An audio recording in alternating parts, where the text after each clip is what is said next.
మరి బాలకృష్ణ నగర్ లో అధికారికంగా శాంక్షన్ అయినటువంటి ఈ పైప్ లైన్లను ఎందుకు ఆపదలుచుకున్నారని చెప్పేసి ఈ రోజు మేము ఇక్కడ నిరసన తెలియజేయడానికి వచ్చేసాం.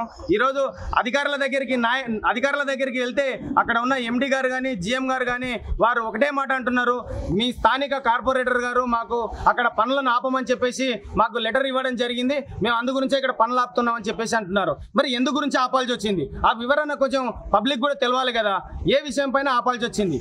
మరి ఈ ప్రతిసారి మేము ఒక ప్రధానమంత్రికి లేఖ రాసినంత మాత్రాన్ని మీకు ప్రధానమంత్రి వచ్చి మీకు పని చేస్తాడు మేము చేయలేమని చెప్పడం అది ఎంతవరకు నిర్లక్ష్యమైన సమాధానం అని ఈ సమాముఖంగా అడుగుతా ఉన్నాం. మరి ఈరోజు ఇంతమంది కాలనీ నుంచి తండోపతండాలుగా మాకు సమస్య ఇది ఉందయ్యా అని వివరించుకోవడానికి వచ్చినప్పుడు మరి బయటకు వచ్చి స్పందించకుండా మరి వారు లోపలనే ఉండి వాళ్ళు లోపల చర్చలు జరపడం ఏంటి?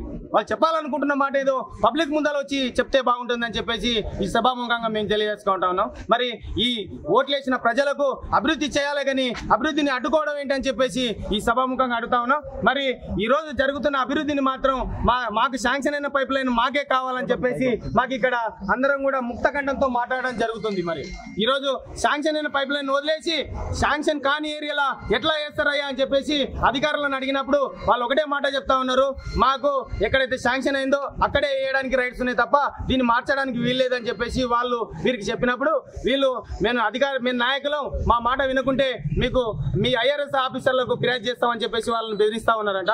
మరి దీనిపైన స్పందించి మీడియా మిత్రులు కానీ ఆ నాయకులు కానీ అందరూ కూడా స్పందించి మాకు న్యాయం చేయాలని చెప్పేసి స్థానికంగా ఉన్నటువంటి ప్రతి నాయకుడు మాకు సహకరించిండు.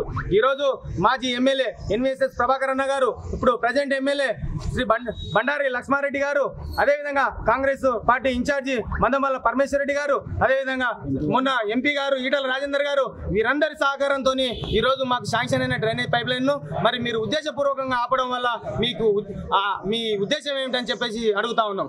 మరి ఇక్కడ నుంచి కార్పొరేటర్ల కానుంచి ఒక దేశ ప్రధాని వరకు మేము మా సమస్యను లేఖ ద్వారా కానీ మేము వెళ్ళి కానీ మేము అన్ని వివరించుకున్నప్పుడు మాకు 72 లక్షల శాంక్షన్ అయిన పనిని మరి ఈరోజు సగం వేసేసి ఇలా ఉద్దేశపూర్వకంగా ఒకటే గల్లీని ఆపడంలో మీ ఉద్దేశం ఏమిటని చెప్పేసి ఈరోజు తెలియజేసుకుంటా ఉన్నాం.